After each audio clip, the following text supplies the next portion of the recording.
माना जहाँ में तेरा राज है, तेरा दास भगत तेरा मोहताज है। मैंने माना जहाँ में तेरा राज है, तेरा दास भगत तेरा मोहताज है। मैंने माना जहाँ में तेरा राज है, तेरा दास भगत तेरा मोहताज है।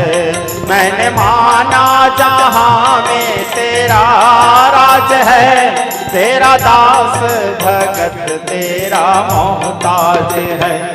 मैं हूँ बंदा तेरा, तू है मालिक मेरा। मैं हूँ बंदा तेरा, तू है मालिक मेरा।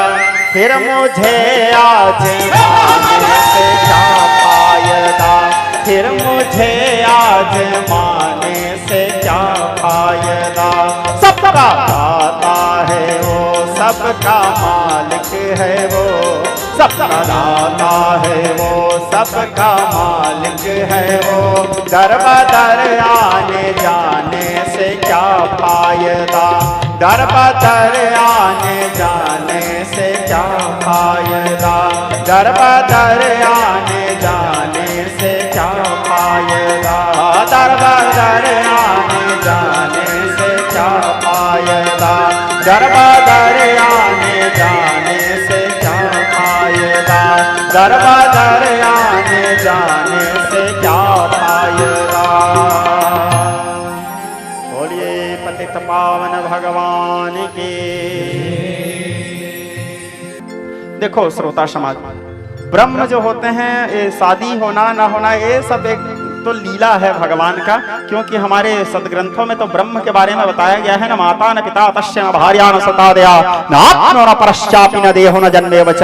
न उनके कोई माता है, न पिता है, न बंधु है, न भ्राता है, न मित्र है, न जन्म है, न देह है। वह खुद परम पिता है, उसका न कोई पिता है हर जगह मगर कहीं न खास पता है। भक्त अवतारक है, योगी निराकारक है, मगर भेद किसी ने न जाना। अहम क्या रस झांका तो मानव था, ज्ञान की दृष्टि से देखा तो ब्रह्म को पहचाना। यथा तो ब्रह्म जिज्ञासा ब्रह्म सत्यम जगन मिथ्या ब्रह्म जीवैना परः। ब्रह्म सर्वत्र हैं, और ब्रह्म के ऐसे तुलसीदास जी तो लिखते हैं, बिनु पग चले सुने बिनु काना। तो कहां से उनके विवाह होगा, लेकिन फिर भी लीला मंचन करने के लिए भगवान वो निर्गुण, वो निर्विशेष, वो निराकार व्यक्त ब्रह्म सगुण साकार रूप लेकर के लीला करने के लिए भगवान आए और विवाह का भी औपचारिकता को पूरा किए।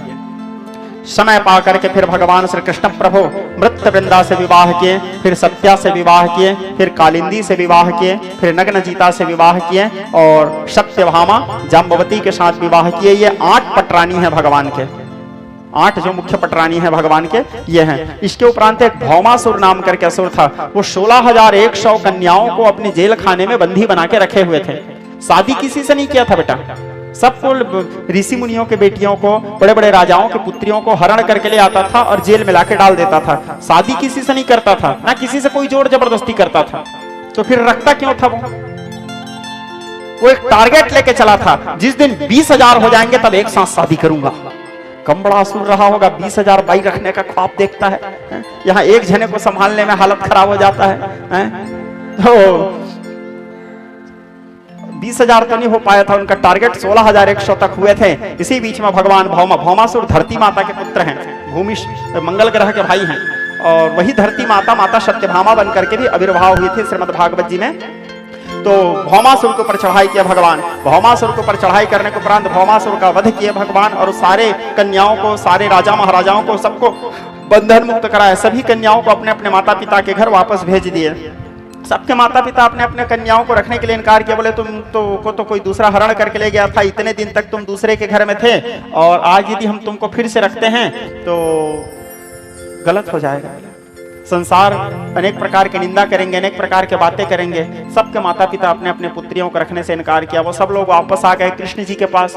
कृष्ण जी को बोले प्रभु अब हमारा क्या होगा, कम से कम जेल में रहते थे, अब तो माँ बाप के घर भी नहीं, और वो जेल में भी नहीं जा सकते, वो भौमासुर भी मर गया, अब हम कहाँ जाएंगे प्रभु। भगवान बोले कोई गल नहीं, बोले आशा मुहूर्त निमित्त, एक ही मुहूर्त में एक ही मंडप में भगवान श्री कृष्ण प्रभु 16,100 कन्याओं को आश्रय प्रदान किए।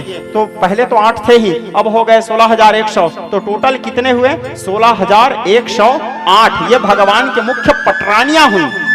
16,108 ये भगवान के मुख्य पटरानियां थी।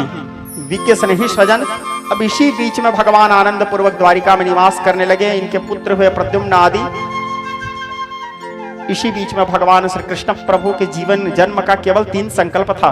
कृष्ण जी क्यों आए थे? 3 संकल्प को लेके आए थे। कौन कौन सा संकल्प? पहला परित्राणाय साधुनाम, दूसरा विनाशाय चतुष्कृताम और तीसरा धर्म संस्थापनार्थाय। इन तीनों संकल्पों को लेकर के भगवान श्री कृष्ण प्रभु इस धराधाम में आविर्भाव हुए थे, अवतरित हुए थे। तो विज्ञ स्नेही स्वजन श्री सुखदेव परमहंस महाराज परीक्षित को बताए कि राजन भगवान कृष्ण इसी बीच में धर्मराज युधिष्ठिर को राजसु यज्ञ करवाए और राजसु यज्ञ के बहाने जरासंध के वध करवाए और शिशुपाल का वध किए और पौंड्रक द्वित बानर इत्यादि समस्त दैत्यों का संहार किए।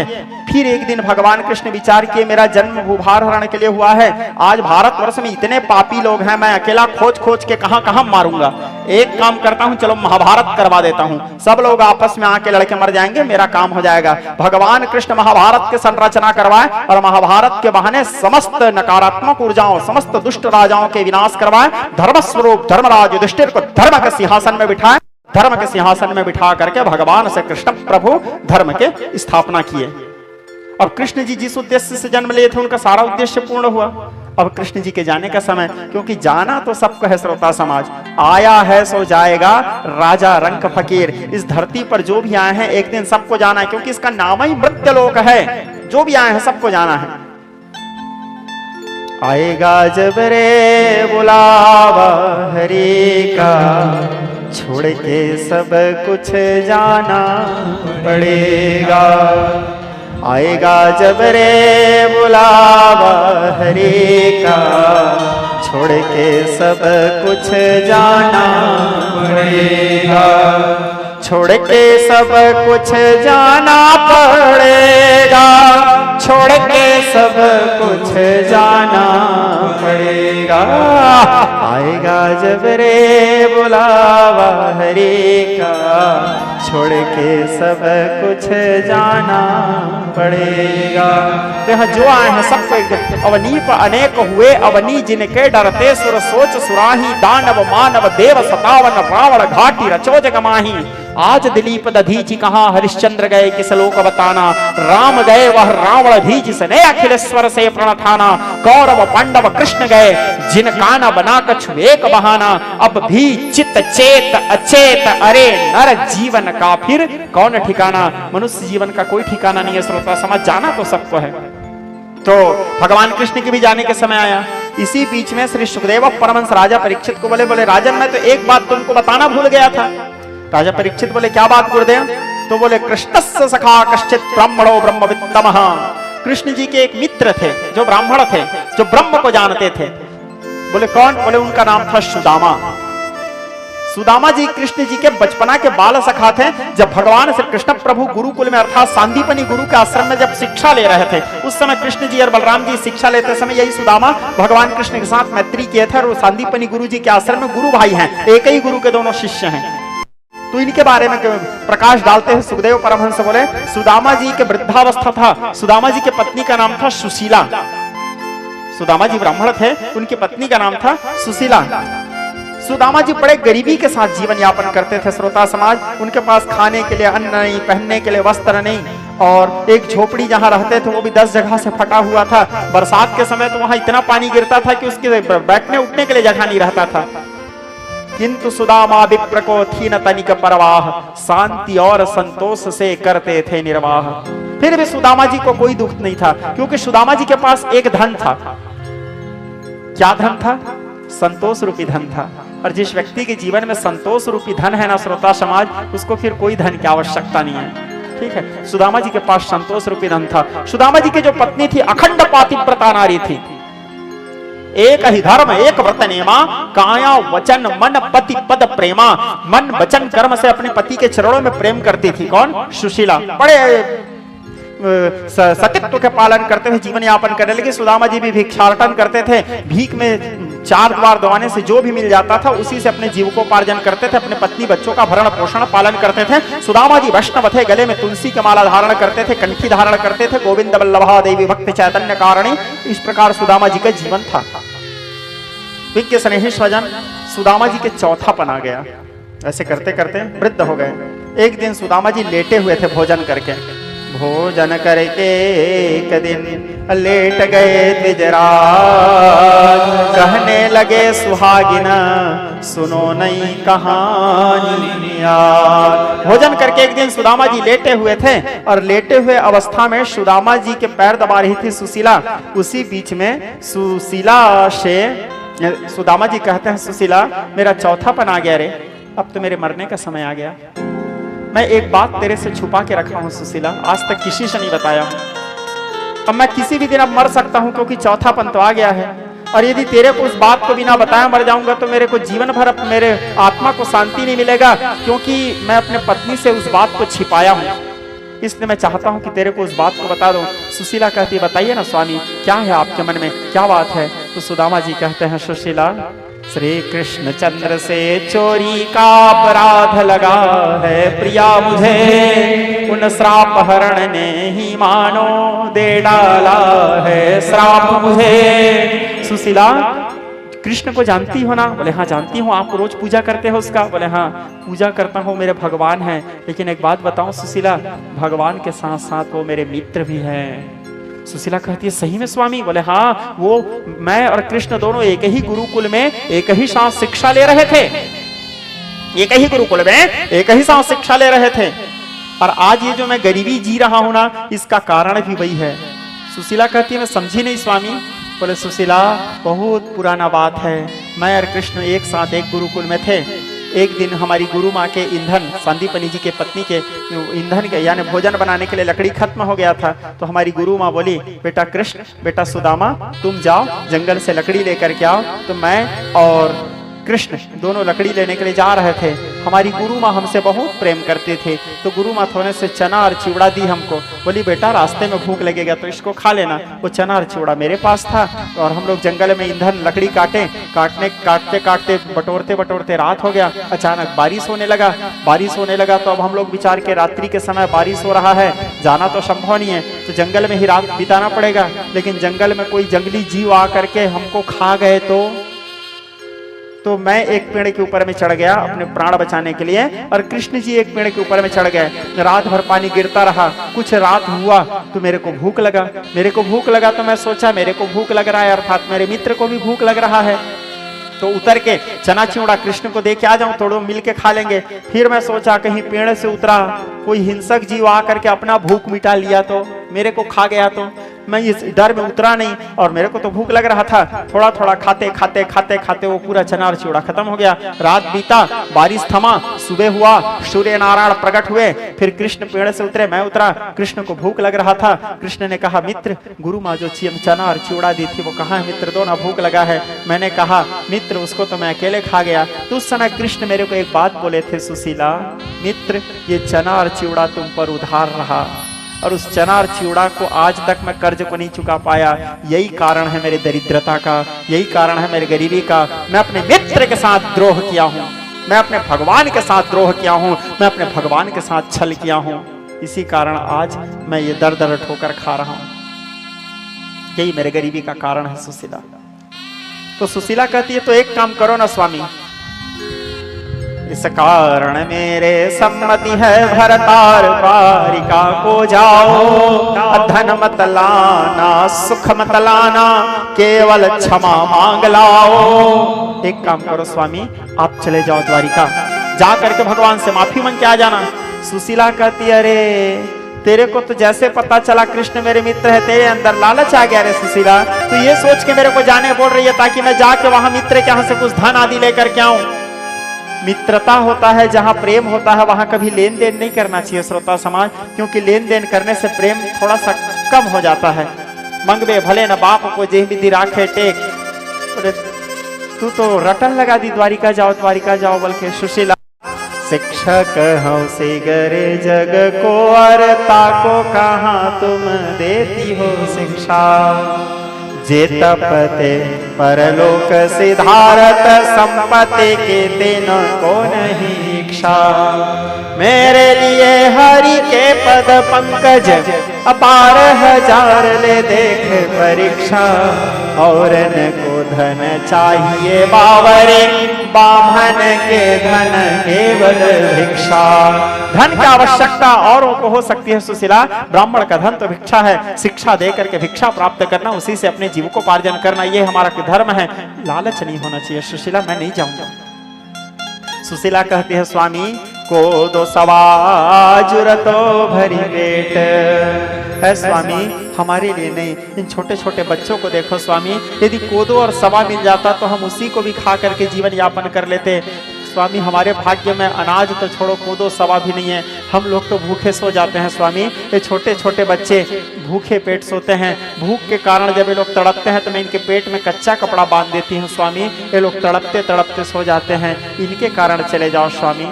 सुदामा जी अपने बच्चों को देखे, सुदामा जी की आंखों में आंसू आ गया। सुदामा जी बोले ठीक है जाता हूँ। सुदामा जी मन में विचार किए, सच है मैं द्वारिका जाऊंगा, कुछ भी तो लेकर आऊंगा, कुछ भी न मिला तो प्रेम रूप हरि के दर्शन कराऊंगा, अरे कुछ नहीं तो कम से कम उनके दर्शन तो करके आऊंगा।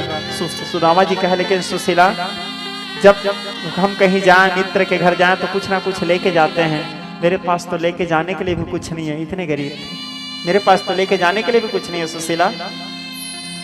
तो सुशीला कहती है स्वामी आप जाने के लिए तैयार हो गए, वही मेरे लिए बहुत है, मैं तुरंत कुछ प्रबंध करती हूँ। दौड़ी दौड़ी गई एक सेठानी के घर में और जाके कहती है सेठानी मेरे पति द्वारिका जा रहे हैं, द्वारिकाधीश के पास, ले जाने के लिए कुछ नहीं है, कुछ दे दो। अपने आंचल फैलाती है, वो सेठानी उसको 4 मुट्ठी चावल देती है। 4 मुट्ठी चावल दी तो उसके साड़ी गरीबी के कारण इतना जीर्ण हो गया था, एक ही साड़ी को पहन के जीवन यापन करती थी, इतना जीर्ण हो गया था वो 4 मुट्ठी चावल के भार को नहीं संभाल पाए, बिखर गए नीचे। वो देने वाले सेठानी रो डाली, कहने लगी हाँ विधाता किसी को इतना गरीब भी क्यों बनाते हो। सुशीला उस साड़ी में फिर गांठ मानती है और उस साड़ी के नीचे अपने हाथ को रखी और उस चावल को बटोर के उसमें डालती है और एक चिट्ठी लिखती है भगवान द्वारिकाधीश के पास। चिट्ठी को समझोगे आप लोगों का हृदय विवश जाएगा श्रोता समाज। क्या चिट्ठी लिखती है? 1 मास 2 पक्ष में और 2 एकादशी हो, हमरे घर गोपाल जी नित्य एकादशी हो। एकादशी महीना में कितना बार होता है? 2 बार होता है। एकादशी के दिन क्या होता है? घर में वो चूल्हा नहीं जलता, वो अनाज नहीं बनता, तो 1 महीना में तो 2 बार एकादशी होता है। द्वारिकाधीश हमारे घर में तो रोज एकादशी है। ये पत्र लिख के उस पोटली में डाली, पोटली को सुदामा जी को दी, सुदामा जी उस पोटली को काख में दबाए। सुदामा जी बड़े कर्मकांडी, कहीं भी जाकर के पानी नहीं पी लेते थे, बड़े सैद्धांतिक नियम दांत से चलते थे। सुदामा जी डोरी लोटा गले को लटकाए और एक लाठी पकड़े और चले भगवान कृष्ण से मिलने के लिए। जाते समय सुदामा जी के मन में एक ही भाव, बना दे बना दे बना दे प्रभु जी, मुझ बिगड़ी गरीब की बना दे प्रभु जी। पुकार करते हुए ये नैया किनारे लगा दे कन्हैया, गरीबी की आहें बुझा दे, चला रहा हूँ तुम्हारे सहारे, कहीं पे ठिकाना लगा दे कन्हैया। भगवान के पुकार करते हुए चले सुदामा जी, चले श्याम सुंदर से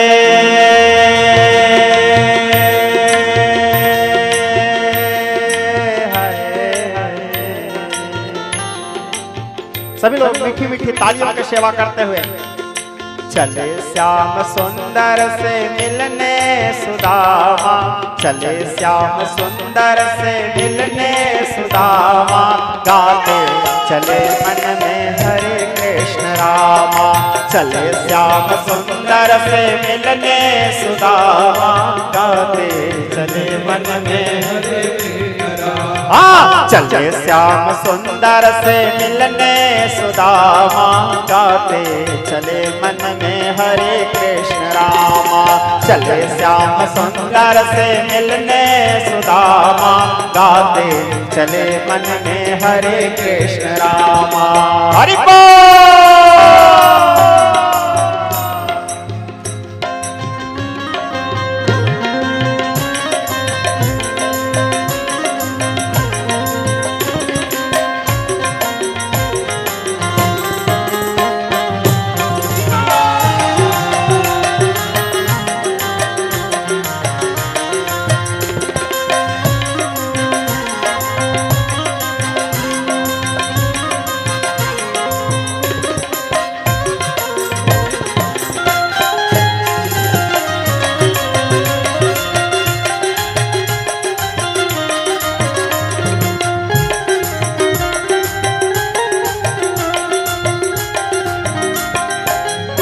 हाँ, तो सुदामा जी चले जा रहे हैं। जाते समय सुदामा जी की अवस्था कैसे? तंदुल के पुतली बगल में दबाए, तंदुल के पुतली बगल में, डोरी और लोटा गले लटकाए, डोरी और तंदुल के पुतली बगल में दबाए, तंदुल के डोरी और लोटा गले लटकाए, डोरी और लोटा गले लटकाए। पहुँचे हैं जाई के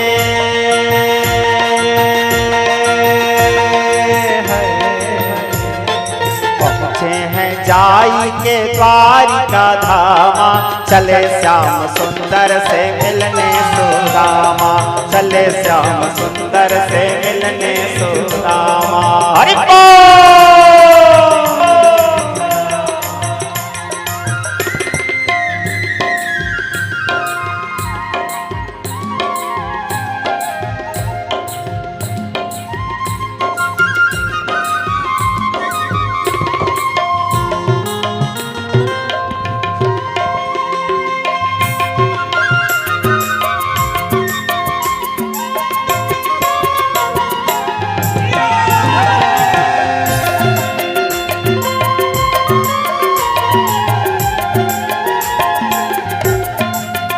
और जाते समय सुदामा जी का मनोभाव क्या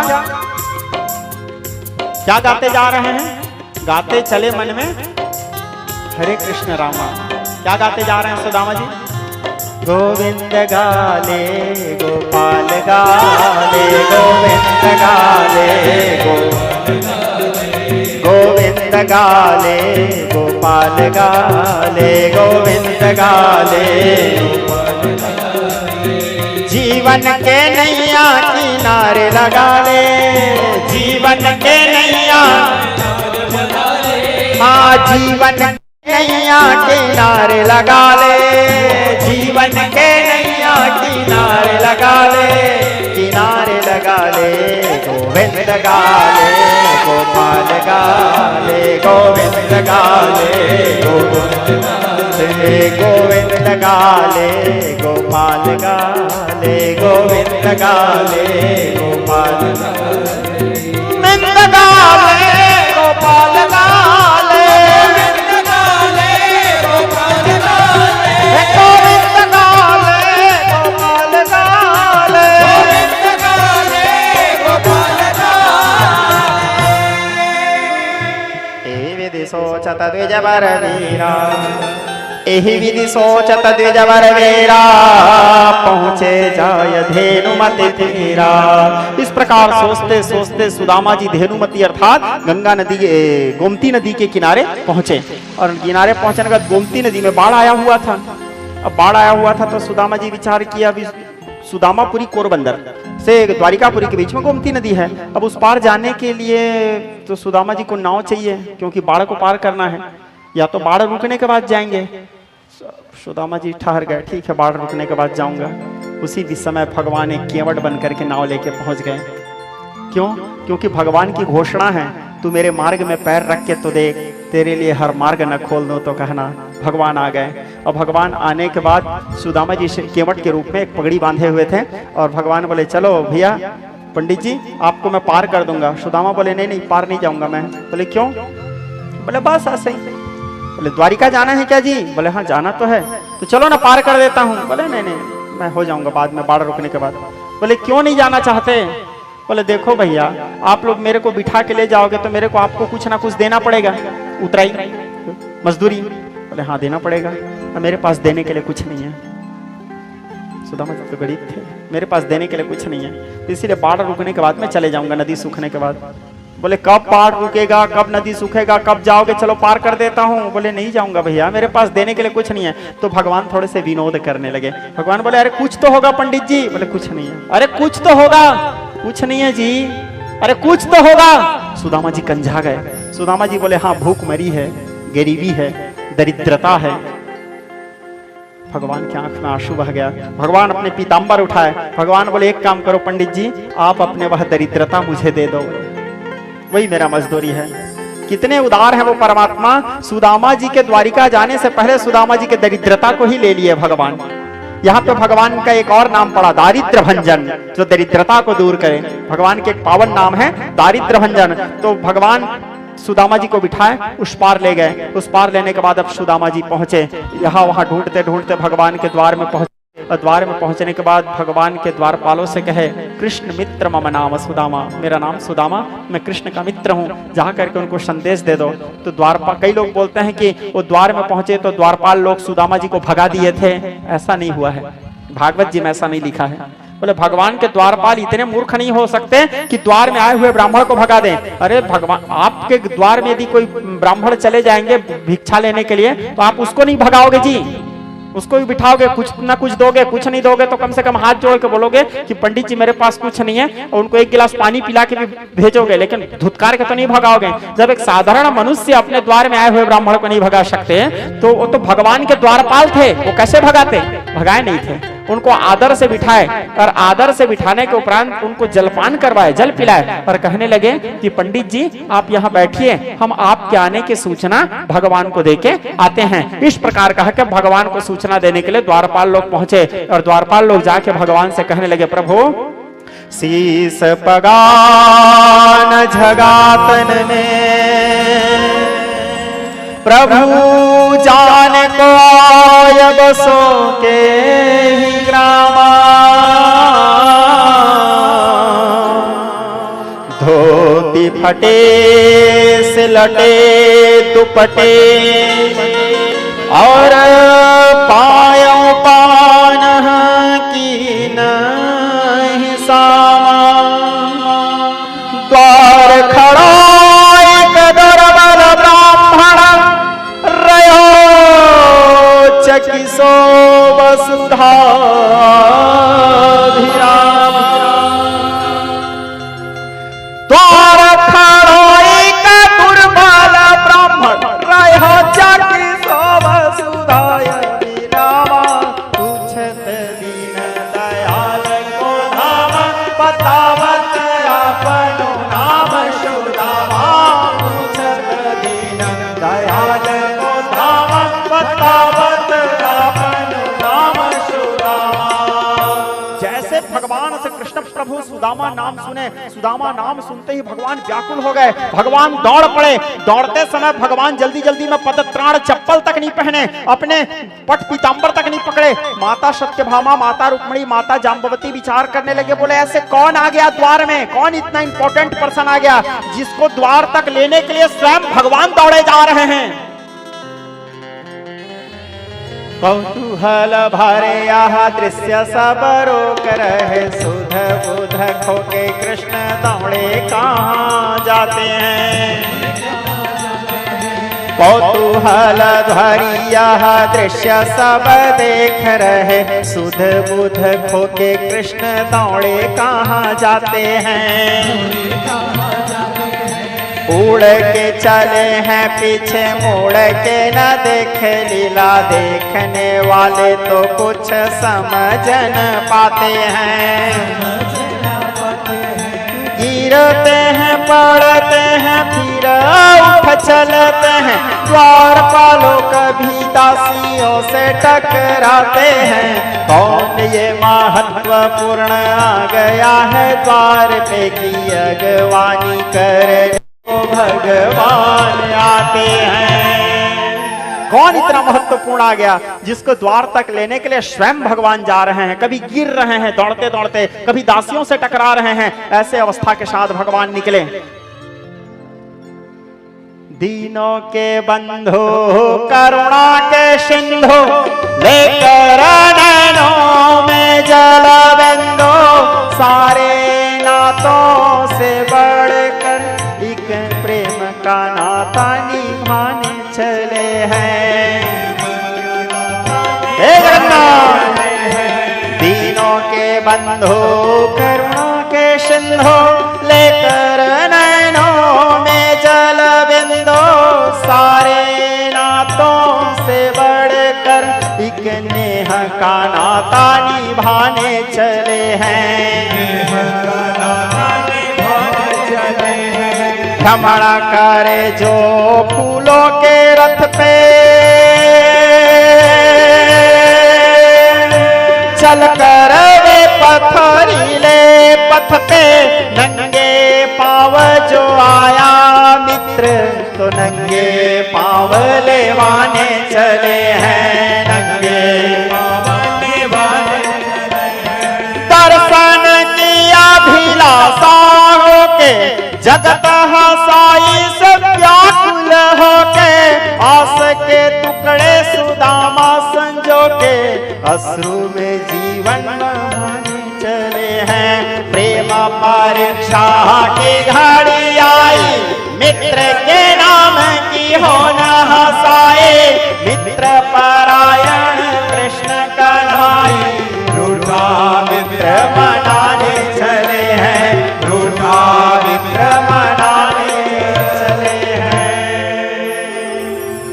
सुदामा जी भगवान को आने में थोड़ा विलंब जान करके क्या विचार किया, सुदामा जी के मन में भाव आया, इतने बड़े द्वारिकाधीश, बड़े बड़े राजा महाराजा, बड़े बड़े मंत्री लोग, बड़े बड़े नेता लोग हैं, इनसे मिलने के लिए लाइन में खड़े रहते हैं, वेटिंग में खड़े रहते हैं। मैं गरीब ब्राह्मण दीनहीन कंगाल, मेरे से कहाँ वो मिलेंगे, वो लोग मेरे से कहीं मिल लिए तो उनका थोड़ा सा वो स्टेटस कहीं कम ना हो जाए। तो सुदामा जी ये विचार कर, और कहीं नहीं मिले तो मेरा अपमान हो जाएगा, और अपमान हो गया तो वरम प्राणम परित्यागे मान भंगे न जीवनात्, प्राण त्यागम क्षणम दुखम मान भंगे दिने दिने। मरने का दुख छोटा है, लेकिन अपमानित जीवन जीने का दुख बहुत बड़ा है, क्योंकि मरने का दुख तो केवल 1 सेकंड होता है, जब मरोगे उतने ही समय, लेकिन यदि कोई आपका अपमान किया है तो जब तक जिंदा रहोगे हर सांस उस बात को याद कर करके मरते रहोगे। ऐसे विष्णुगुप्त कौटिल्य चाणक्य लिखते हैं। तो सुदामा जी सकुचा करके वहां वापस जाने लगे। कुछ दूर आगे निकल गए थे, भगवान द्वार में पहुंचे, अपने मित्र को न पा करके चिल्लाते हुए मित्र मित्र कहते कहते गलियों में दौड़ते दौड़ते गए। जैसे सुदामा जी दिखे, लिपट गए मही द्विज के चरणा, सुदामा जी के पैरों के नीचे गिर गए। सुदामा जी भगवान के उस भक्त वत्सलता, उस करुणा, उस कृपा को देखे सुदामा जी की आंखों में आंसू बह गया। सुदामा जी भगवान को उठाए गले से लगाए, भगवान सुदामा जी को गले से लगाए। सुदामा जी को लेकर के भगवान आए, अपने पलंग में बिठाए, सुदामा जी के पाद प्रक्षालन करने लगे, पैर धोने लगे। और पैर धोने के लिए कोई सोना के थाल, सोना के लोटा नहीं, अपने सिर को सुदामा जी के पैर में टिका दिए। भगवान के दोनों आंखों से आंसू बहने लगा, सुदामा जी के दोनों पैर धुलने लगे, क्योंकि महत्व प्रेम का है। श्रोता समाज, राम ही केवल प्रेम प्यारा, तुलसीदास जी लिखते हैं, प्रेमा तुष्यति केवलम नचर भक्तिर गुणैर प्रियमाधवा। आप सोना के थाल में भगवान को भोग लगा रहे हो, चांदी के गिलास में जल चढ़ा रहे हो, और आपके अंदर में भाव ही नहीं है, आपके अंदर में प्रेम ही नहीं है, तो आपके सोना के थाल बेकार है। भगवान भाव प्रधान देवता है, भगवान को भाव चाहिए, भगवान को प्रेम चाहिए। राम ही केवल प्रेम प्यारा। दुर्योधन तो 56 भोग बना के रखा था भगवान के लिए, भगवान 56 भोग को छोड़े और भगवान पहुंच गए विदुर जी के घर में छिलका खाने के लिए, विदुर जी के घर पहुंच गए खिचड़ी खाने के लिए, क्योंकि वो जो खिचड़ी में आनंद था, वो जो छिलका में आनंद था, वो आनंद दुर्योधन के 56 भोग में नहीं था। जगन्नाथपुरी में जगन्नाथ जी को रोज 56 भोग लगता है, 8 बार भोग लगता है, और वो भगवान 8 बार के भोग छोड़ करके कर्माबाई के खिचड़ी खाने चले गए। जो कर्माबाई बिना नहाए खिचड़ी बनाते थे, और जो दातून करती थी वही दातून में खोती थी वो खिचड़ी को। वो जूठा खिचड़ी खाने के लिए भगवान सुबह सुबह पहुंच गए। ऐसे कई जगह उल्लेख आता है, कर्माबाई का नाम कर्माबाई नहीं था, उसका नाम कुछ और था। भगवान जल्दी पहुंच जाते थे उसके यहाँ, और उसके द्वार में खड़े होकर के भगवान को क्या है, मंदिर के पट खुलने से पहले वापस आना रहता था, तो जल्दी से खिचड़ी खा के वापस आएंगे, तो द्वार में खड़े होकर के कर्माबाई को खिचड़ी बनाने में लेट हो जाता था, तो भगवान चिल्लाते थे जगन्नाथ जी, जल्दी कर्मा जल्दी कर्मा। तो भगवान जल्दी कर्मा बोलते थे, इसीलिए उसका नाम पड़ गया कर्मा। ठीक है, तो ये प्रेम भगत के वश में है भगवान, भगत के वश में है भगवान। भक्त बिना ये कुछ भी नहीं है, भक्त बिना ये कुछ भी नहीं है, भक्त है इनके प्राण, भगत के बस में है भगवान। तो सुदामा जी के पैर धोने लगे भगवान, अपने पीतांबर से उनके पैर को पोंछने लगे। बड़ पाहुन के पग धोए रहे हरि, पीतांबर से पोंछ रहे हैं। जो हरि चरण बसे ऋषि मन में वे ऋषि चरण पखार रहे हैं। जो नाथ है तीनों ही लोकन के, लोगन के अब दास बने हैं। हरि उपकारी करे उपकार, जो पतझड़ भी मधुमास बने हैं। हरि उपकारी करे उपकार, जो पतझड़ भी मधुमास बने हैं। विज्ञ स्नेही स्वजन, तो भगवान उनके पाद प्रक्षालन करने के बाद सुदामा जी से बोले मित्र। सुदामा जी बोले हाँ प्रभु। भगवान बोले प्रभु नहीं जी, मित्र बोला करो। बोले हाँ प्रभु। बोले वाह, प्रभु नहीं जी मित्र बोलो। सुदामा जी बोले हाँ प्रभु। बोले प्रभु नहीं जी मित्र बोलो। अब सुदामा बेचारा के मुंह से मित्र निकल नहीं रहा, भगवान के फैसिलिटी को देख रहा था। ठाट बाट शानो शौकत, राज राजेश्वर त्रैलोकीनाथ अनंत कोटि ब्रह्मांड नाथ मणिमा। सुदामा जी मित्र बोलने के लिए तो उसके रूह कांप रहा था। भगवान बार बार बोलते थे मित्र बोलो जी। सुदामा जी फिर बड़े धीरे से बोले मित्र। बोले हाँ। तो भगवान बोले मित्र, बड़े दिन भूल गए थे लगता है, तुम तो बड़े दिन बाद याद किए। सुदामा जी बोले मैं कहाँ भूला था प्रभु। बोले फिर प्रभु मित्र। बोले हाँ मैं कहाँ भूला था मित्र, आपके माया भुलावे में डाल देती है। बोले हाँ ठीक। तो बोले मित्र शादी वादी किए थे नहीं हम, मैं तुमसे तो बचपना से ही बिछड़ गया था, शादी वादी किया। बोले सुदामा जी बोले हाँ किया हूँ। सुदामा जी बोले आप किए हो नहीं मित्र। बोले हाँ किया हूँ। बोले कितने जने हैं। बोले भगवान कृष्ण बोले मत पूछ मित्र। बोले भगवान बोले आपके कितने हैं। सुदामा जी बोले मेरे तो एक ही है प्रभु। बोले बाल गोपाल। बोले 4 जन। भगवान बोले आए हो तो भाभी कुछ ना कुछ तो भेजी होगी मेरे लिए। सुदामा जी विचार किए कैसे इनको बता दूं भेजी है, इतने बड़े राज राजेश्वर हैं, 4 मुट्ठी चावल इसको किस हिसाब से दूं, इसके पास क्या कमी है। 4 मुट्ठी चावल देना भी तो बेइज्जती है मेरा। सुदामा जी झूठ बोल दिए। बोले नहीं कुछ नहीं भेजी है। बोले लेकिन भगवान तो जान रहे थे भाभी क्या भेजी है। सुदामा जी अपने कांख में दबा के रखे थे, भगवान समझ गया। भगवान बोले मित्र बड़े दिन हो गया हाथ नहीं मिलाए हैं यार। बोले क्यों? ताकि हाथ मिलाने के लिए सुदामा जी हाथ बढ़ाए तो जो पोटली दबा हुआ है वो निकले। सुदामा जी भी बड़े चालाक पंडित आदमी था, दिमाग लगाया, बोले ये वाला हाथ बढ़ा दिया। भगवान बोले ये वाले हाथ से थोड़ी हाथ मिलाते हैं मित्र, इसको बढ़ाओ। बोले सुदामा जी धीरे से निकाले ऐसे, भगवान हाथ मिलाए, सुदामा जी के हाथ को खींचे, पोटली नीचे गिर गया। उस पोटली को उठाए, भगवान एक मुट्ठी खाए, दूसरा खाए, तीसरा खा ही रहे थे कि माता रुक्मणी आके हाथ पकड़ ली। हाथ गहे प्रभु के कमला, हाथ पकड़ ली। और हाथ पकड़ने के बाद भगवान कहने लगे रुक्मणी क्यों रस में विषवाम कियो और खानन दिन न दियो एक फंका।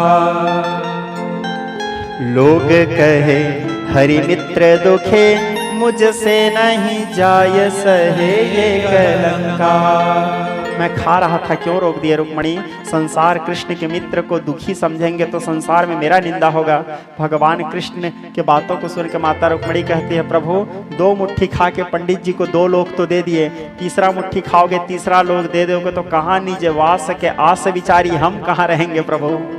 और आपके मित्र अर्थात हमारे मित्र आप तो खा लिए, हम लोग भी तो 16,108 हैं, एक एक दाना हम लोग भी तो खाएंगे। भगवान बोले ठीक, उसको प्रदान किया माता रुक्मणी को। अब माता रुक्मणी को भगवान कृष्ण बोले सुंदर भोजन बनाओ, ब्राह्मण भोजन कराएंगे आज। बोले ठीक। माता रुक्मणी स्वयं माता महालक्ष्मी अपने हाथ से भोजन बनाई हैं। क्या स्वाद रहा होगा भोजन में, नाना प्रकार के व्यंजन बनाई। सुदामा जी अपने बाप जन्म में उतना स्वादिष्ट भोजन नहीं देखे थे और देखेंगे भी कहाँ। स्वयं महालक्ष्मी के हाथ का भोजन 56 भोजन बनाई। भोजन बनाने का सुदामा जी को भगवान अपने वस्त्र को दिए। सुदामा जी नहाए, स्नान आदि से निवृत्त हुए, ध्यान आदि किए, सुंदर भगवान के वस्त्र पहने, इतने खूबसूरत कपड़ा पहने, मखमल कपड़ा, पट पीताम्बर भगवान जो पहनते थे उसी को। जब बैठे सुदामा जी भोजन करने के लिए, तुम्हें निवेदित भोजन करही प्रभु प्रसाद पटभूषण धरही त्वदी वस्तु गोविंदम तुभ्यं समर्पयेत्। गोपाल मंत्र से भगवान को भोग लगाए। अब सुदामा जी भोजन ग्रहण किए, तृप्त हुए, पेट भरा। सुदामा जी को थोड़ा सा आलस्य आया। सुदामा जी बोले मित्र थोड़ा सा पलंग में बैठूंगा गा। बोले भगवान बोले हाँ हाँ मित्र बैठो। बोले बिठाए, बिठाने के बाद बोले मित्र आपके थोड़े बहु लोगों से मिला लेता हूँ। बोले हाँ बुलाओ। बोले माता रुक्मणी आई, प्रणाम किए। सुदामा जी को भगवान बताया यही है। बोले हाँ। सुदामा जी तो खाए थे, फुल चार्ज हुए थे पंडित जी, हाँ ब्रांडेड भोजन किए थे। सुदामा जी आशीर्वाद भी दिए अच्छा तगड़ा, बोले अखंड सौभाग्यवती भव, फुल जोश में आशीर्वाद दिए। सत्यभामाई भगवान कृष्ण को पूछे ये कौन, बोले ये भी बहू है। अखंड सौभाग्यवती भव। फिर आई जाम्बवती, अखंड सौभाग्यवती भव, और आई अखंड सौभाग्यवती भव। 10 आए, 15 आए, अखंड सौभाग्यवती भव। अब पंडित जी कितना बार ऐसे ऐसे करेंगे, हाथ भी तो दर्द देगा। तो सुदामा जी अब ऐसे करना बंद कर दिए। अब कोई भी पांव पड़ते थे तो अखंड सौभाग्यवती भव, अखंड सौभाग्यवती भव। 50 आए, 100 आए, 150 आए, अब कितना बार ऐसे बोलेंगे अखंड सौभाग्यवती भव। टोटी भी तो पिराता है, हैं? तो सुदामा जी अब बोलना बंद कर दिया। कोई भी पांव पड़ते थे तो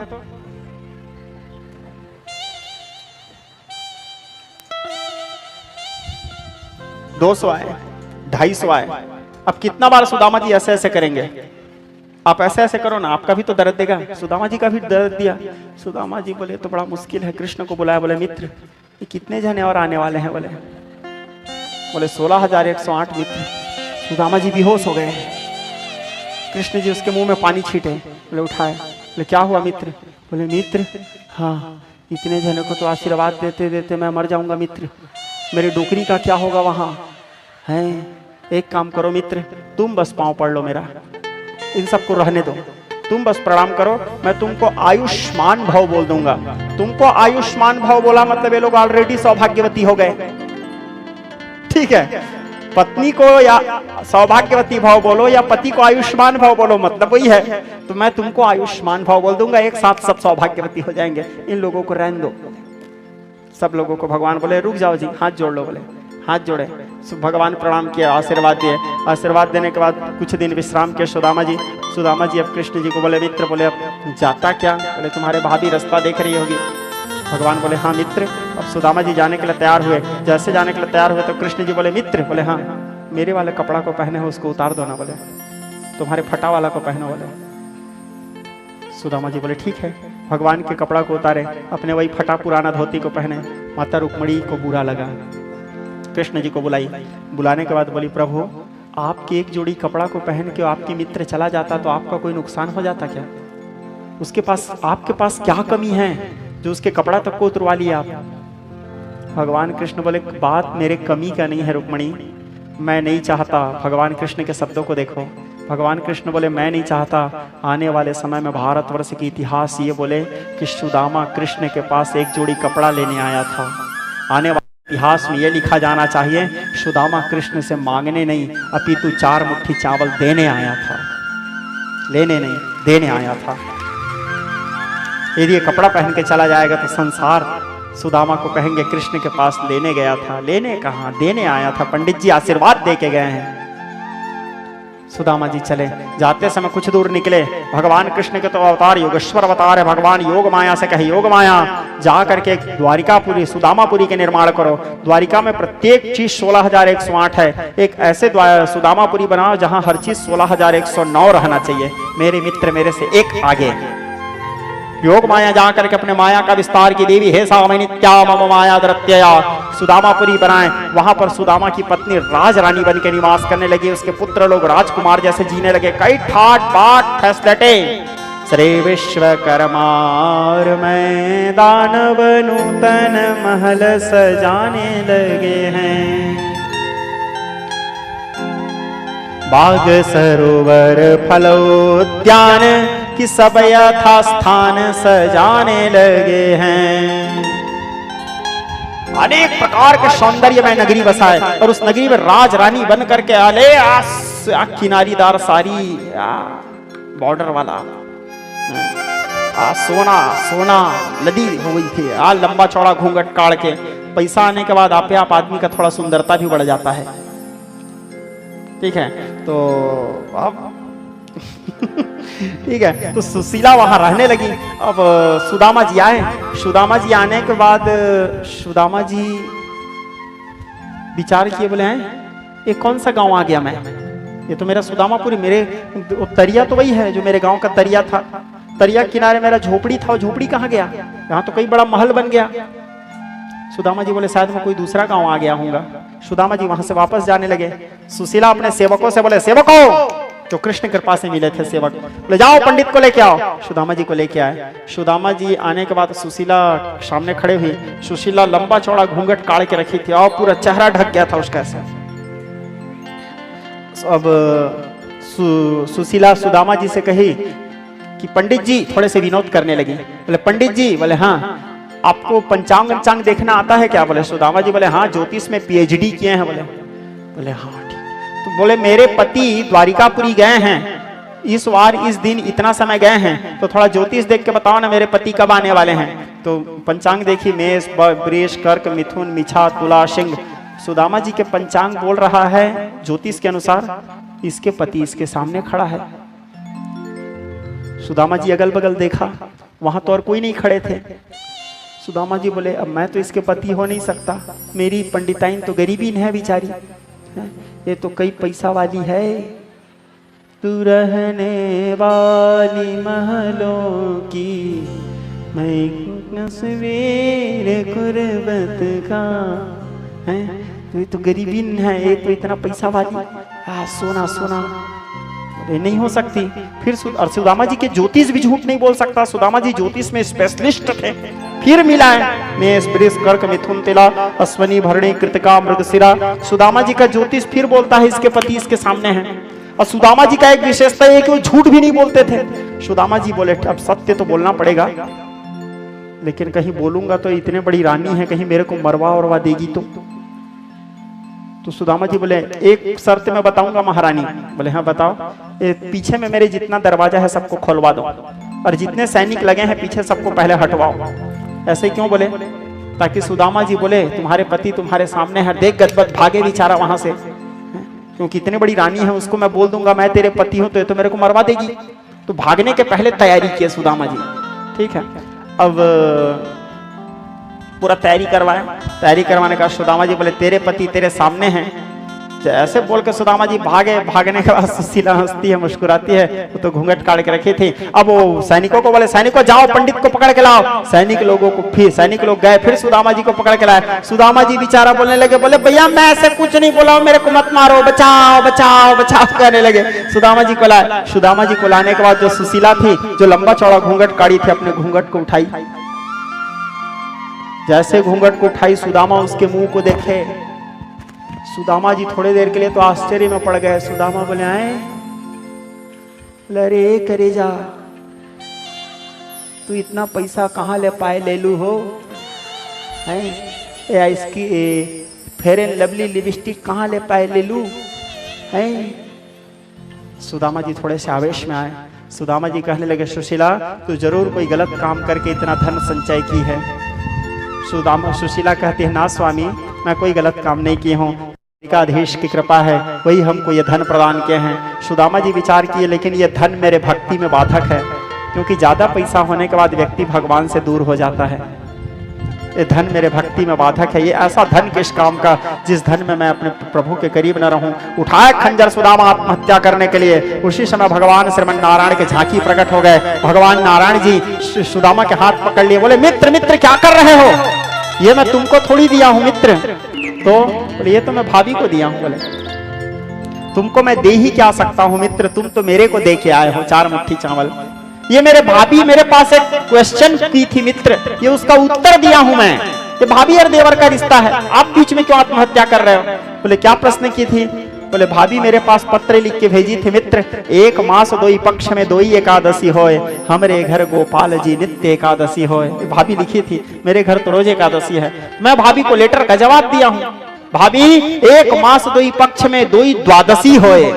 द्वादशी के दिन क्या होता है, भगवान में 56 भोग लगता है, भोग बनता है भगवान का 56 भोग। तो 1 मास 2 पक्ष में 2 द्वादशी होए, तुम्हारे घर भाभी जी नित्य द्वादशी होए।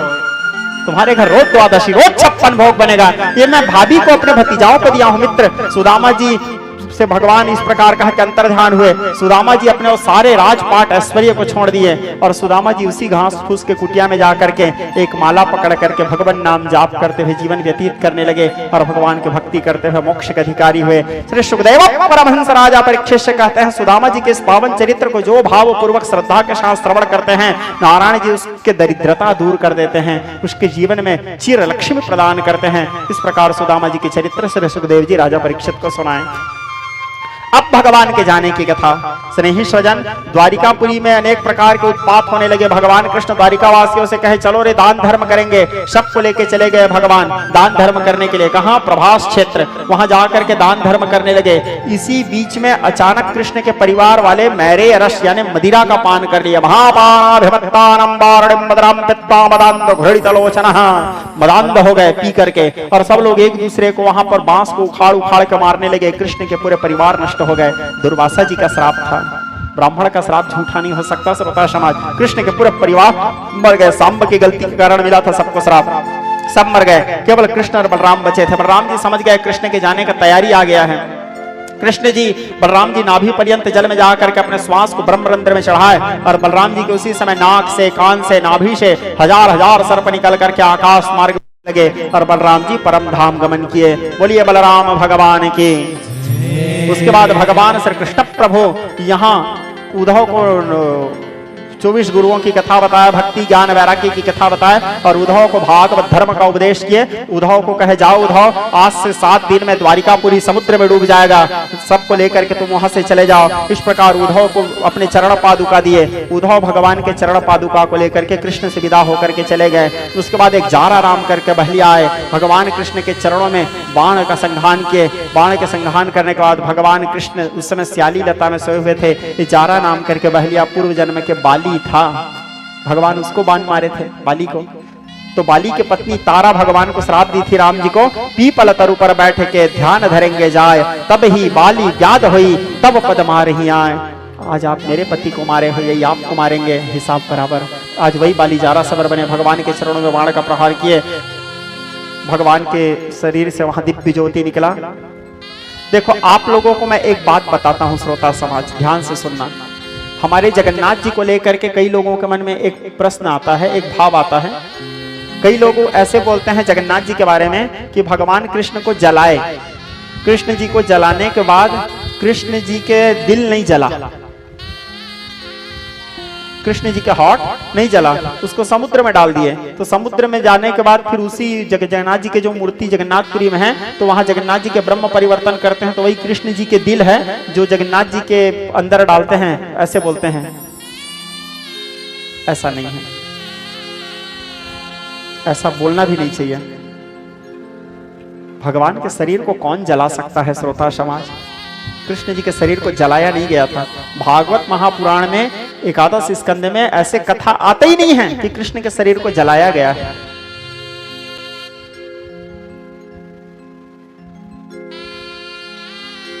बहुत से लोक कथाएं हैं, कुछ विज्ञ जन हैं, कुछ संत जन हैं जो बताए हैं कि ऐसा हुआ है।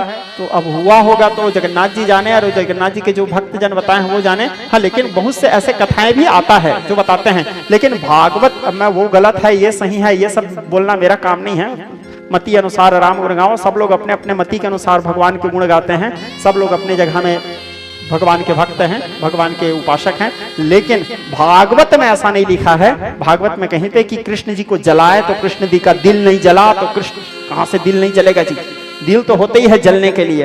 दिल जलता है तो जलने दे, कुंडल लाल सहगल गाते हैं तो विज्ञ ठीक है। तो ऐसा नहीं है, भगवान कृष्ण को जलाया ही नहीं गया था। जब भगवान कृष्ण के परम धाम गमन का समय आया, भागवत में क्या आता है कथा, उसी समय उद्धव भगवान से बोले प्रभु आप चले जाओगे तो प्रभु मेरे को आपके दर्शन करने की इच्छा होगा तो मैं कहां करूंगा? भगवान बोले चिंता मत करो उद्धव। उसी समय भगवान के शरीर से शरीर देखते देखते भगवान कृष्ण के शरीर दिव्य ज्योति के रूप धारण कर लिए। क्या रूप धारण किए?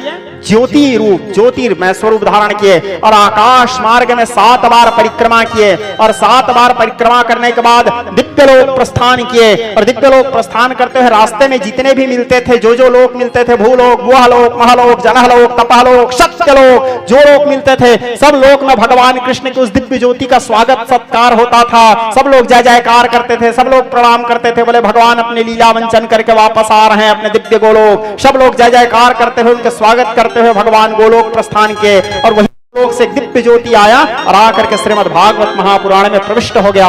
और भगवान उद्धव से कहे, उद्धव मेरे जाने के बाद जब भी मेरे दर्शन करने की इच्छा होगा, भागवत खोल के बैठ जाना उद्धव, तुमको मेरे साक्षात्कार हो जाएगा। भागवत को मेरे साक्षात, भगवान कृष्ण के साक्षात स्वरूप माना गया है भागवत को।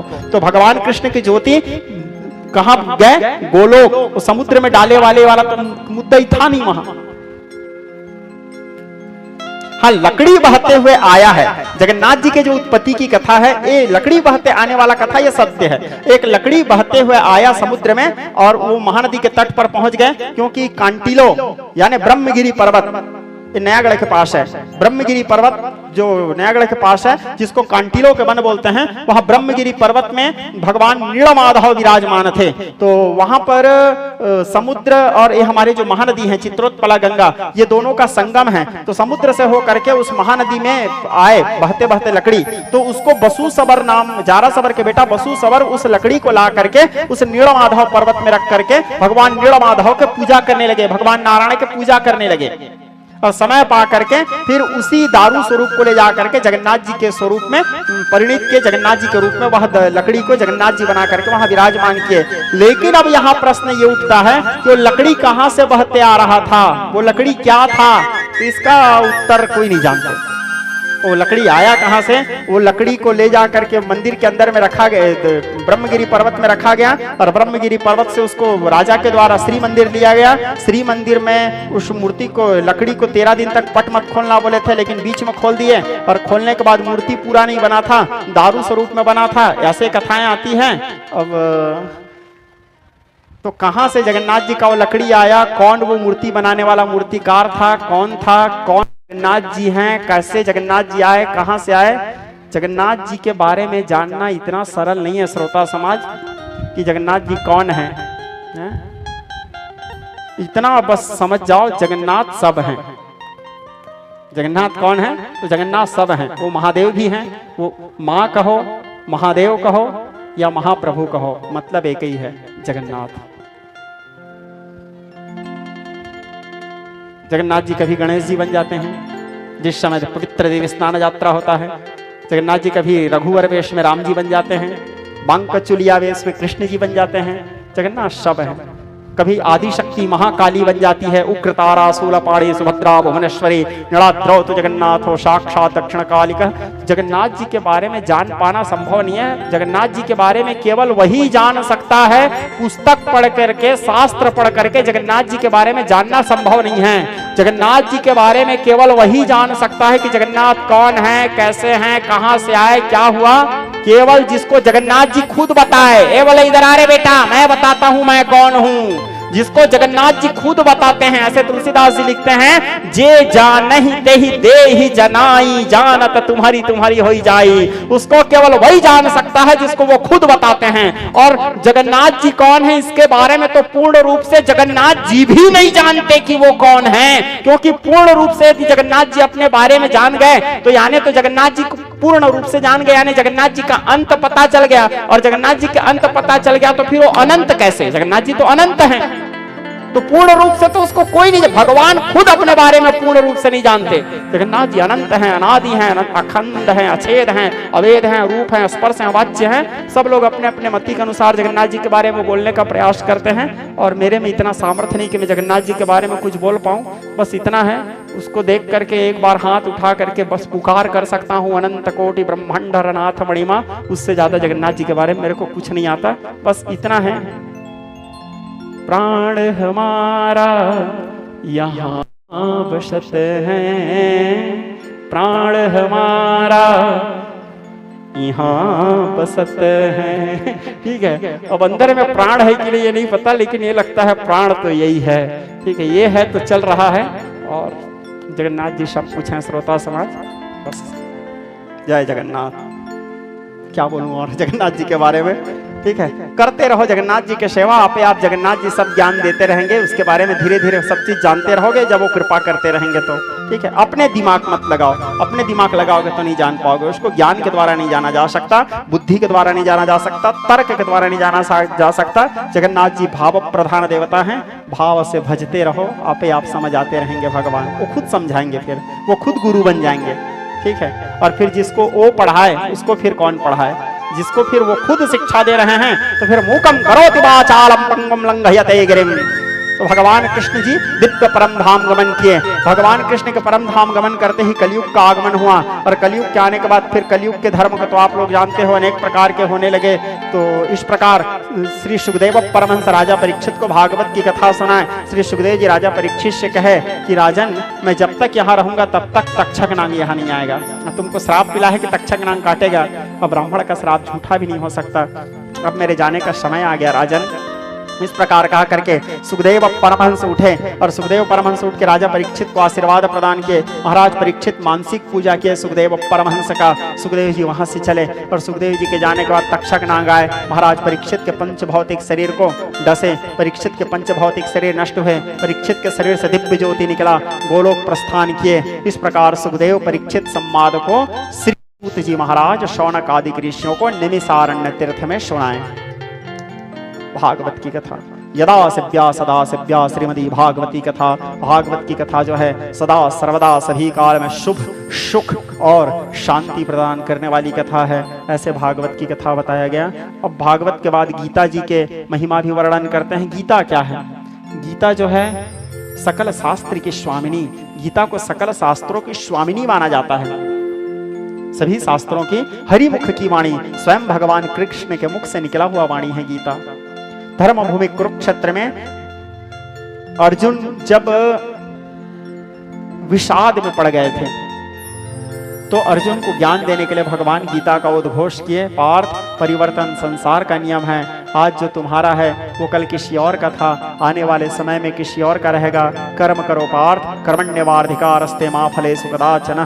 भगवान धर्मोपदेश किए, अर्जुन के हृदय की ग्रंथियां खुली, अर्जुन को सत्य का ज्ञान हुआ, और फिर अर्जुन भगवान के कृपा से भगवान के विराट रूप को देखे, अर्जुन के सारा मोह नष्ट हुआ, और अर्जुन फिर महाभारत किए। और महाभारत करने के उपरांत धर्म स्वरूप धर्मराज युधिष्ठिर को भगवान कृष्ण धर्म के सिंहासन हस्तिनापुर में बिठाए, और भगवान कृष्ण इस प्रकार गीता का उपदेश अर्जुन के लिए किए थे। कहां? धर्म भूमि कुरुक्षेत्र में।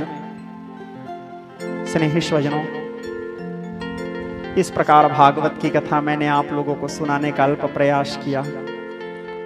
अब विश्राम की घड़ी में आप सभी से मेरा अनुरोध, मैं जिस दिन कथा में बैठा था उस दिन भी आप लोगों को बोला था, कवि न हो या मैं चतुर कहावो, मति अनुसार राम गुण गावो। मेरे को भागवत करना आता है नहीं, ना मेरे को शिव पुराण करना आता है, ना राम कथा करना आता है, ना मेरे को संस्कृत आता है, ना तो मेरे को भजन गाना आता है। टूटी फूटी भाषा में अलवा जलवा जैसे हो सकता है आप लोगों को सुनाने का प्रयास करता हूँ। ये आप लोगों का प्रेम है मेरे प्रति कि आप सभी लोग इतने मात्रा में उपस्थित होकर के जहाँ जाता हूँ वहाँ सब लोग आकर के कथा सुनते हो। ये आप लोगों की विशेषता है, लेकिन मेरे को भगवान की कथा मैं बोल पाऊँ ऐसा सामर्थ्य मेरे में नहीं है। मैं अपने अल्प बुद्धि के अनुसार कहने का प्रयास करता हूँ। कदाचित 7 दिन के कथा के अंतर्गत में मेरे कोई भी व्यवहार, मेरे कोई भी शब्द ऐसा रहा होगा जिससे आप लोगों को ठेस पहुँचा होगा। मैं समस्त भाटापारा नगर वासियों को, यूट्यूब के माध्यम से श्रवण कर रहे समस्त श्रोता समाज को, हमारे मुख्य यजमान चौबे परिवार को हाथ जोड़ के क्षमा याचना करता हूँ। मेरे से 7 दिन में कोई भी गलती हुआ होगा आप लोग अपने बालक समझ करके क्षमा करेंगे। इसी कामना के साथ आप सभी लोगों को सादर प्रणाम करते हुए मैं अपने वाणी को यहाँ और श्रीमद् भागवत कथा को विश्राम देता हूँ। आकल्प जन्म कोटिनाम यज्ञ व्रतः तपः क्रिया ता सर्वसफला देवी गुरुः संतोषमात्रतः। ओम नमो भगवते वासुदेवाय। गुरु कृपा ही केवलम। तुलसी वर्षा बेटा, हाँ बेटा, तुलसी वर्षा करने के बाद आप सभी लोग तुलसी वर्षा की तैयारी कर लेंगे। मैं भगवान के सुंदर स्तुतियों का गान करूंगा, आप लोग तुलसी वर्षा करेंगे। बेटा तुम सुनो ना।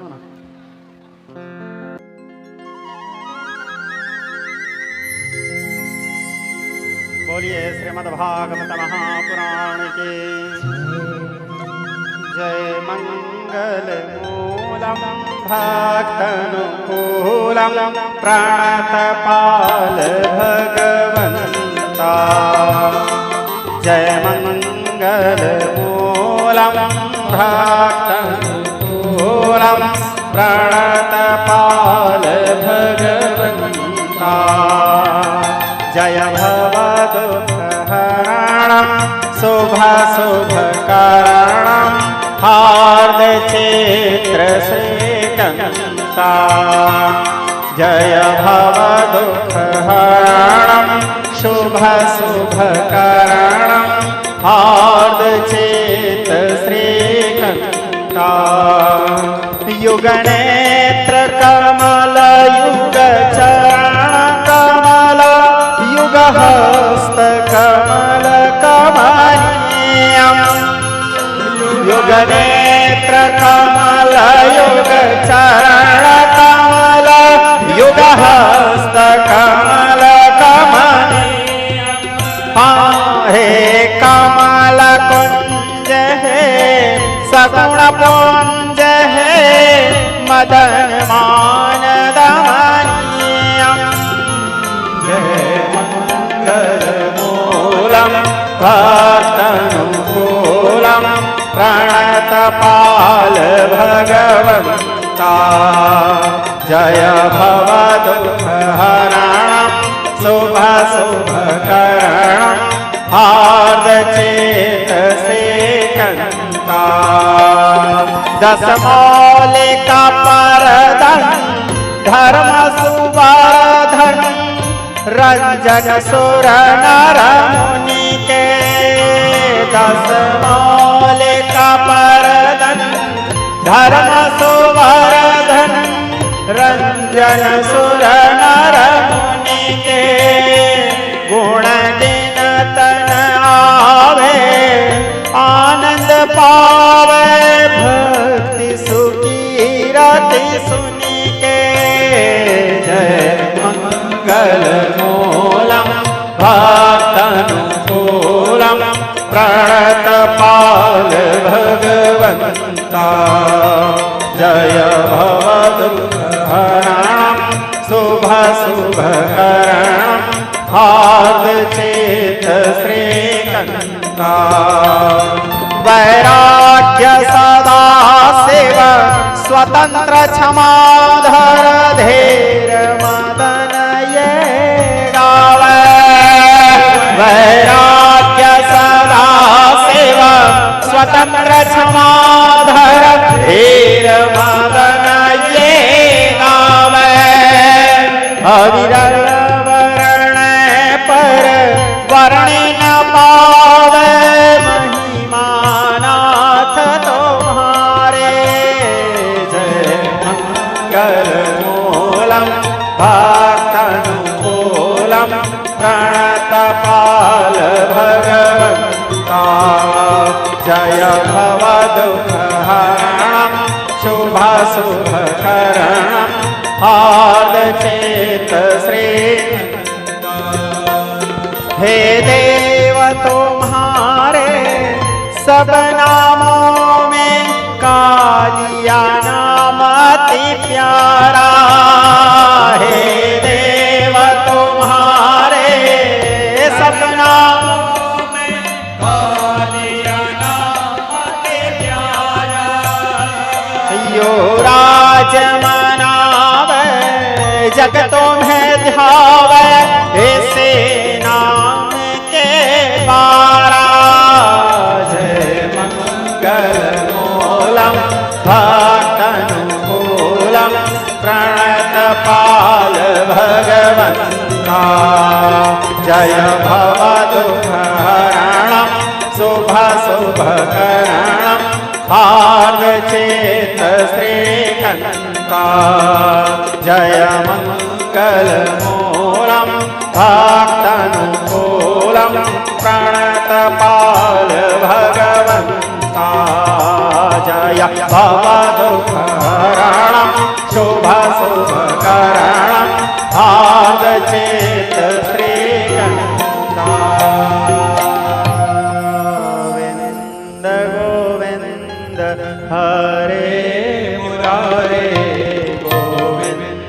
गोविंद रभांग पाए, गोविंद गोविंद मुकुंद कृष्ण, गोविंद गोविंद नमो नमस्ते। कर्पूर गौरम करुणावतारम संसार सारम भुजगेन्द्रहारम सदा वसन्तं हृदयारविन्दे भवं भवानी सहितं नमामि। त्वमेव माता च पिता त्वमेव, त्वमेव बन्धु च सखा त्वमेव, त्वमेव विद्या द्रविणं त्वमेव, त्वमेव सर्वं मम देव देव, त्वमेव सर्वं मम देव देव।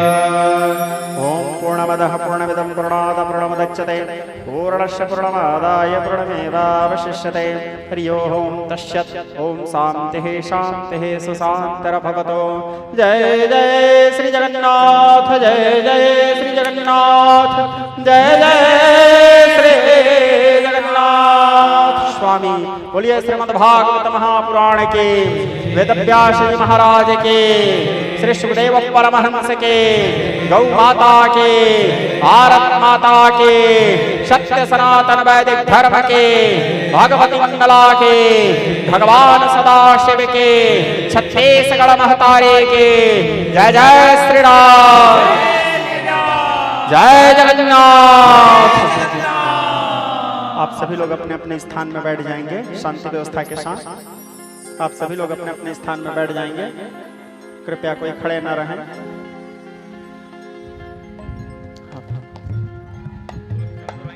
हाँ हाँ हाँ।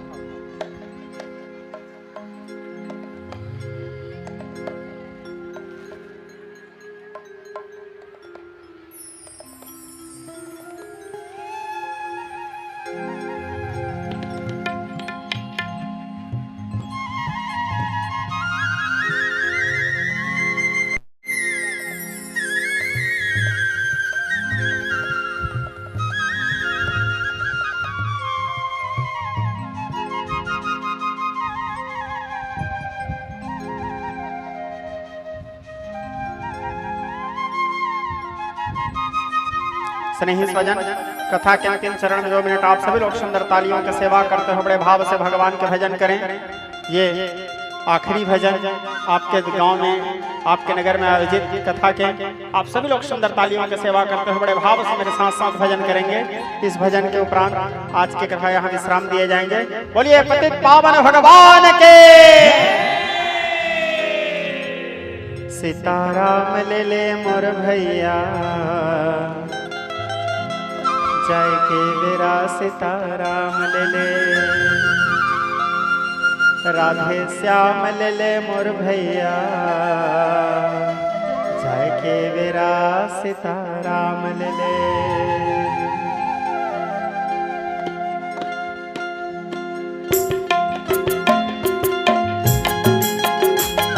हरि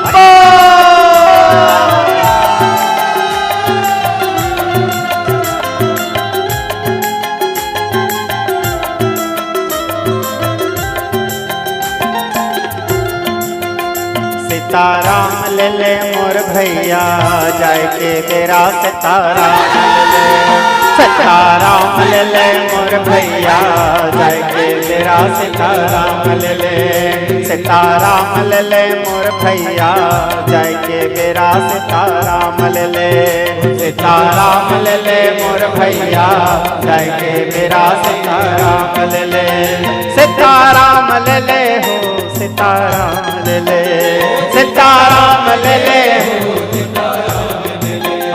सीताराम ले ले ओ सीताराम ले ले, सीताराम सीताराम ले ले मोर भैया, जय के बेरा सीताराम ले ले, सीताराम ले ले मोर भैया, जय के बेरा सीताराम ले ले।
करहु वीर हनुमान, जो जन जहाँ से आयऊँ तहाँ तहाँ करहु बयान। ब्रह्मपुरी को ब्रह्म गए, शिव गए कैलाश, करुण गाए गृह आपनो,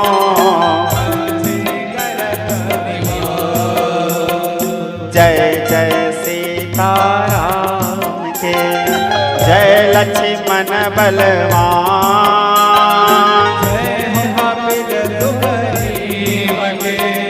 कहत चले हनुमान।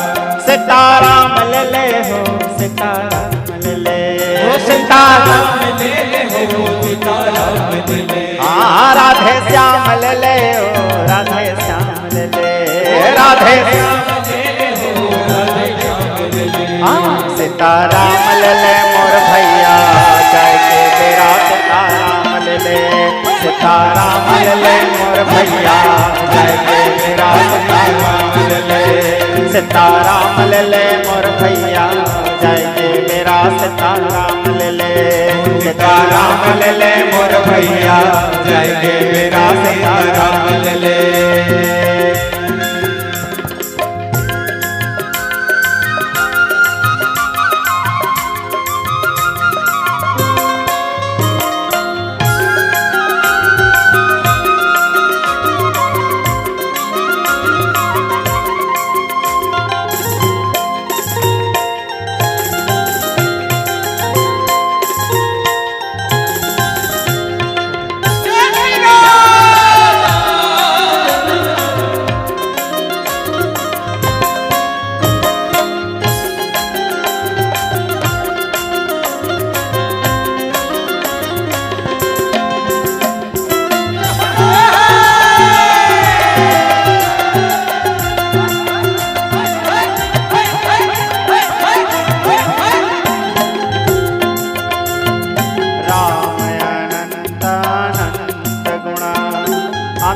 कथा विस्तार सुनिया चरजन मानियो, जिनके विमल विचार। राम राम कही राम कह, राम राम कही राम, राम राम कही राम कह, कथा के विश्राम। सीताराम ले ले हो, सीताराम ले ले, सीताराम ले ले हो, सीताराम ले ले। हाँ सीताराम ले ले हो, सीताराम ले ले, सीताराम ले ले हो, सीताराम ले ले। हाँ सीताराम ले ले मोर भैया, जय के मेरा सीताराम ले ले, सीताराम ले ले मोर भैया, जय के मेरा सीताराम ले ले, सीताराम ले ले मोर भैया, जय के मेरा सीताराम ले ले, सीताराम ले ले काम ले ले। माटी के चोला माटे मा जाहे, माटे मा जाहे, हरि बोल बोल जियत ले राम राम, हरे मन आए काम गाले रे मनुआ राम सिया, भजले रे मनुआ राम सिया।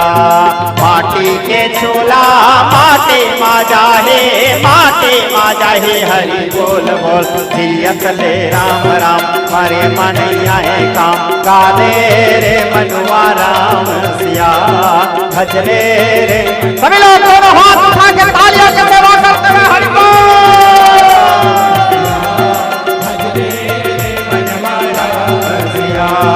माटी के चोला माटे मा जाहे, माटे मा जाहे, हरि बोल बोल जियत ले राम राम, हरे मन आए काम गाले रे मनुआ राम सिया, भजले रे मनुआ राम सिया। माटी के चोला माटे मा जाहे, माटे मा जाहे, हरि बोल बोल जियत ले राम राम, हरे मन आए काम गाले रे मनुआ राम सिया, भजले रे मनुआ राम सिया। सिया, गाले रे मनुआ राम सिया, भजले रे मनुआ राम सिया, गाले रे मनुआ राम सिया, भजले रे मनुआ राम सिया। बोलिए वृंदावन बिहारी लाल की।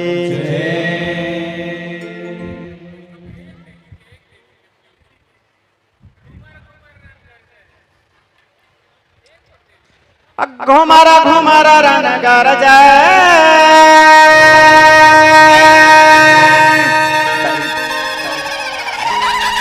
चंडी चामुंडा काले। बोलिए मां भवानी के।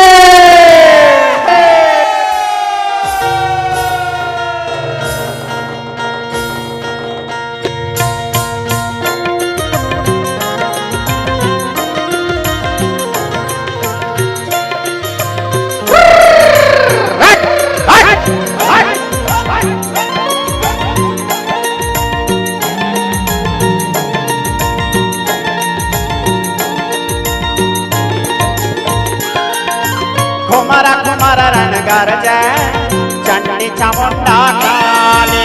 घुमरा घुमरा रन गर जय, चंडी चामुंडा काले। यह लप लप जिभिया कांपे, जगदम्बा कंकाले। लप लप जिभिया कांपे, जगदम्बा कंकाले। छम छम छम छम रमा नाचे,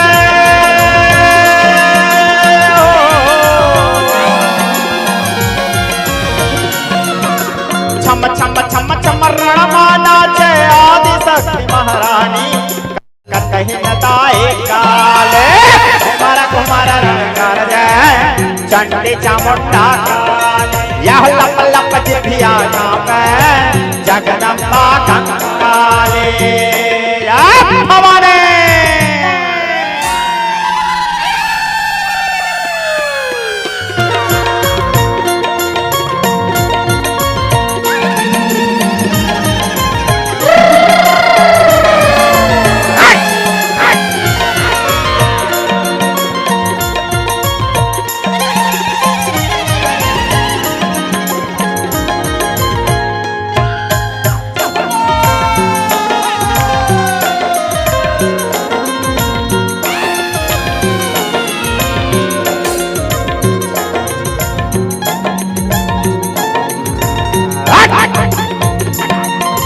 लाल लाल नैना छटकाए, कारी काया कांपे।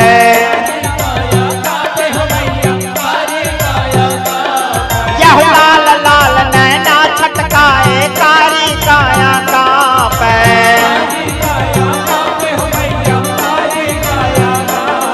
यह कोड़ लपट कतरेंगे रेशमा को सनडंका नापे।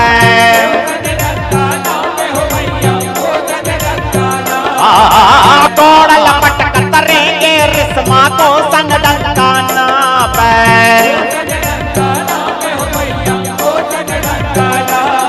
यह कुचरे वीर बनी जोई धला मारे।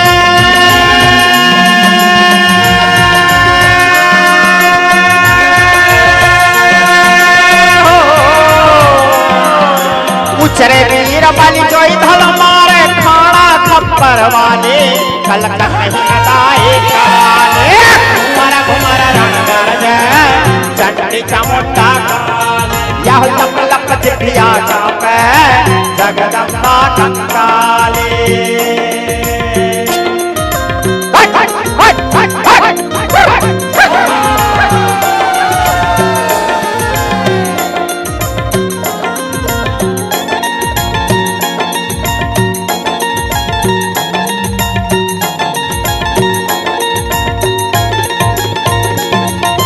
भवा के परसा फन फन काले। पार है सुर अभिमाने।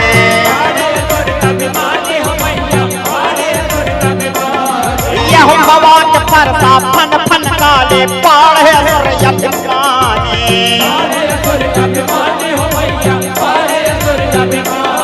यह लाश लगा जत पर खत जैसे लहू बहे जस पानी।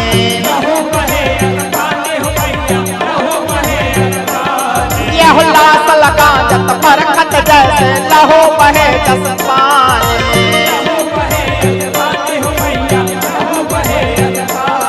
यह महासमरमा गदर मचाए,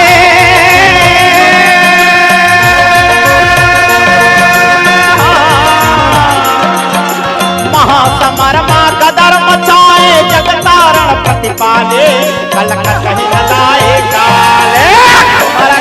रण कारज चंडी चामुंडा, यह लप लप जिभिया नापे, जगदम्बा कंकाले। यह घुमरा घुमरा रण कारज चंडी चामुंडा काले। यह घुमरा घुमरा रण कारज चंडी चामुंडा काले।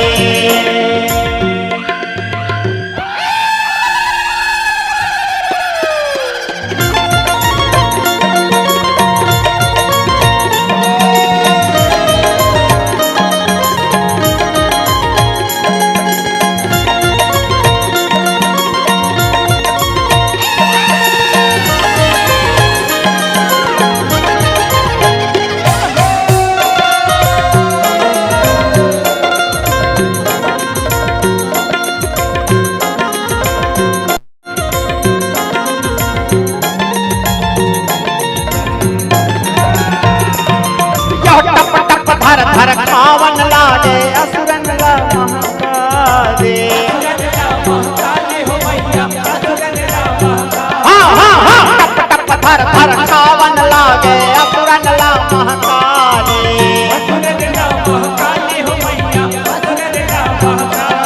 यह नाश करे बर सब दुष्टन के करके विकट लड़ाई।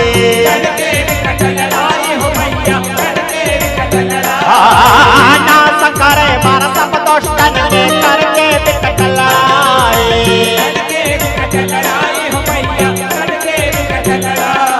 यह ध्यावे दास काली चरण ला,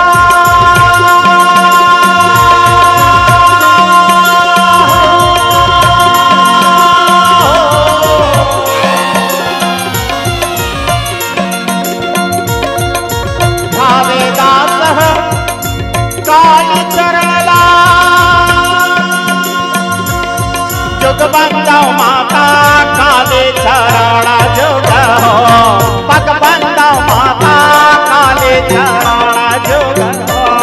जुग बंदो माता काली चरण जुग हो, पग बंदो माता काली चरण जुग हो। जब सिंह उठे रणहाटे माता को पकड़े आसमाने, जब बाण मार के महिषासुर ला खंड खंड कर डाले। जब खंड खंड कर डाले हो भैया, खंड खंड कर डाले।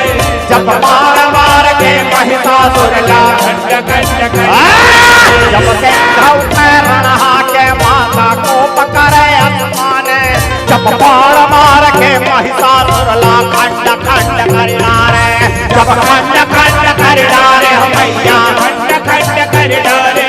जब बाण मार के महिषासुर ला खंड खंड कर डाले। जब खंड खंड कर डाले हो भैया, देवन तुमको भी बजाए। जब खंड खंड कर डाले हो भैया, देवन तुमको भी बजाए। जब देवन तुमको भी बजाए हो भैया, देवन तुमको भी बजाए। जब खंड खंड कर डाले हो भैया, देवन तुमको भी बजाए। जब देवन तुमको भी बजाए हो भैया, देवन तुमको भी बजाए। जब खंड खंड कर डाले हो भैया, देवन तुमको भी बजाए। जब देवन तुमको भी बजाए हो भैया, देवन तुमको भी बजाए। जब खंड खंड कर डाले हो भैया, देवन तुमको भी बजाए। जब ठाकुर बैठ फकीर जस गावे, काली चरण जुग हो, काली चरण जुग हो। जुग बंदो माता काली चरण जुग हो, भगवान काली चरण जुग हो। जुग बंदो माता काली चरण जुग हो। माता मंगला मोर देवी वो मंगला, माता मंगला मोर देवी मंगला, माता मंगला मोर देवी वो मंगला, मंगला मोर देवी हो। मोर माई वो मंगला लाले ना काले ना घूमिया मोर मैया लेना काले ना घूमिया लेना काले ना घूमिया मोर मैया लेना काले ना घूमिया माता मंगला मोर देवी मंगला माता मंगला मोर ताई हो मंगला माता मंगला मोर देवी हो मंगला माता मंगला मोर देवी हो मंगला घुमारा घुमारा रण घर जय चंडी चामुंडा काले घुमारा घुमारा रण घर जय चंडी चामुंडा काले यह लप लप जिया गाँव है जगदम्बा कंकाले लप लप जिया गाँव है जगदम्बा कंकाले यह लप लप जिया गाँव है